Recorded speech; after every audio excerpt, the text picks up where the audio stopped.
પર વ્યૂ સાથે શરૂઆત કરીએ નીરવજી, કારણ કે એક અત્યારે તો બજાર જે છે એક નેગેટિવ સેટઅપ સાથે શરૂઆત કરવા જઈ રહ્યું છે. ગ્લોબલ ફ્રન્ટ પર જુઓ તો એક ઘટાડો છે. એશિયાના બજારો મિક્સ્ડ સેટઅપ બતાવી રહ્યા છે. ગિફ્ટ નિફ્ટી થોડી મજબૂતી સૂચવી રહ્યું છે, પરંતુ ગઈકાલે જે રીતે એક એક્સપાયરીનું સેશન બજાર માટે રહ્યું છે અને અત્યારે ઓલમોસ્ટ Q4 અર્નિંગ્સ આપણે પૂરી થતા આ સપ્તાહ જોઈ રહ્યા છે, કઈ રીતે ભારતીય બજારના હાલ ફંડામેન્ટલ્સ તમે જોઈ રહ્યા છો, શું કરવું જોઈએ અહીંયા? Well, good morning and thank you for the invite. આપણે અગર જે ડોમેસ્ટિક માર્કેટ્સને જોઈએ તો I think at this point of time જે ઇન્ફ્લુઅન્સિંગ ફેક્ટર છે, જે માર્કેટના ઉપર ઇન્ફ્લુઅન્સ છે, એ ગ્લોબલ માર્કેટ્સનું છે. તો અગર આપણે just from the starting of the month જોઈએ તો આપણા ડોમેસ્ટિક ઇકોનોમી રિલેટેડ નંબર્સ ખૂબ જ કોન્ફિડન્સ બન્યા રહ્યા છે. આપણે જોયું કે auto numbers were very good. Overall consumption theme બી ઠીકઠાક જ પરફોર્મ કર્યું છે. અને જ્યારે રિઝલ્ટ સિઝન આવી ત્યારે we started off with IT, અને આઈટી પાસેથી ખૂબ જ નબળા પરિણામનું એક્સપેક્ટેશન હતું, પણ still better than expected, much better than expected. Banking recovery path પર છે. આપણે જોઈશું કે એ લિક્વિડિટીનું શું ઇમ્પેક્ટ આવી રહ્યું છે in the time to come. Second હાફમાં આપણને દેખાશે of this year. Monsoon factor બી પોઝિટિવ લાગી રહ્યું છે.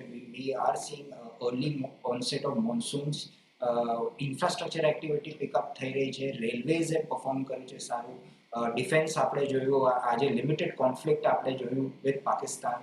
તો I think no shortage of good news as far as domestic economy is concern.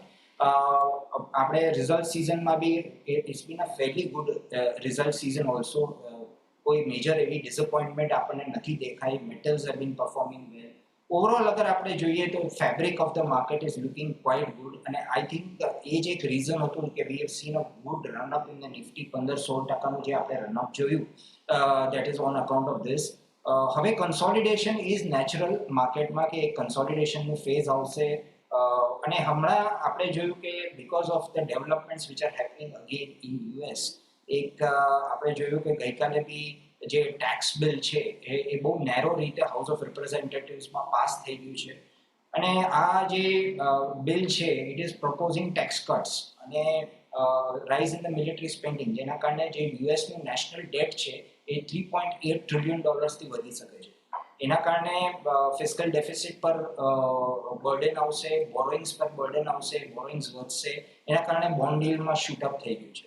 અને માર્કેટ રિએક્શન જે છે, yesterday we have already seen કે how the market reaction was. હવે એક muted reaction, after negative reaction there is a muted reaction. Investor sentiment જે છે એ cautious થઈ ગયું છે at this point of time. તો ઓવરઓલ નેગેટિવિટી છે in the markets. Gold again, we are seeing beginning to see gold prices beginning to shoot up. Oil prices have eased કેમ કે there is a fear of global slowdown. એટલે overall I think again એક negativity આવી રહી છે into the global Arena, અને એનું impact Indian markets પર બી આવી રહ્યું છે.